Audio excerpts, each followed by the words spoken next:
Hi mga kabilas!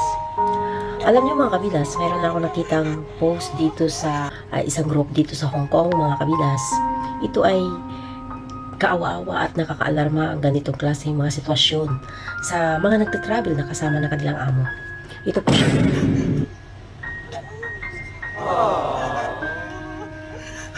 Basahin ko mga kabilas ang post na ito. Isa akong OFW from Hong Kong.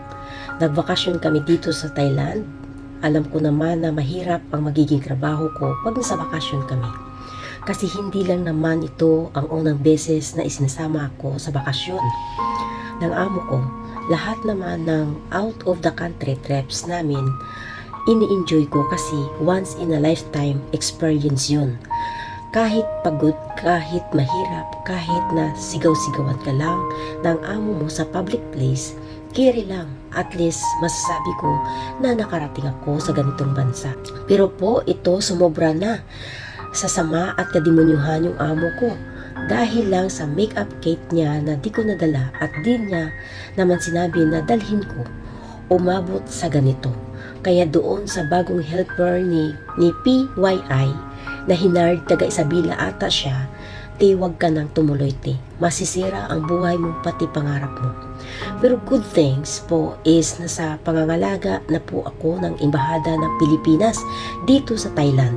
Sad to say, hindi ako makakabalik ng Hong Kong kasi ayaw ibigay ni Bruha ang passport at iba ko pang mga gamit. Gusto ko sana magreklamo pero sabi ng mga officials na nakausap ko, it takes years kung magrereklamo ako. Kakalungkot lang na parang walang pag-asa na makamit ko ang hostesya sa ginawa sa akin ng kademonyo kong amo.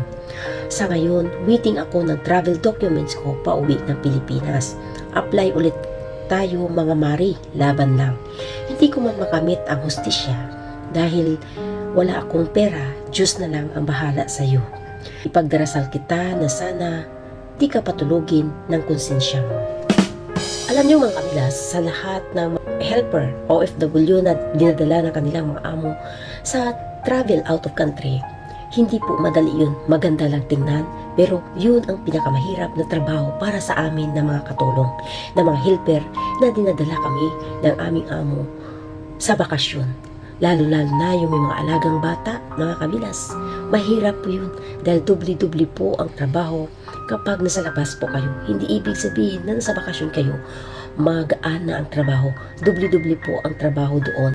At ito pa ang mahirap mga kabilas dahil katulad yan, kapag ano ang mangyari sa inyo doon, wala po tayong matatakbuhan. Hindi tulad kapag nandito lang tayo sa Hong Kong na marami tayong mga kababayan at kakilala dito. Pero kapag out of country, pasalamat ka na lang kung makarating ka talaga ng Embahada ng Pilipinas at matutulungan ka. Ingat tayo mga kababayan.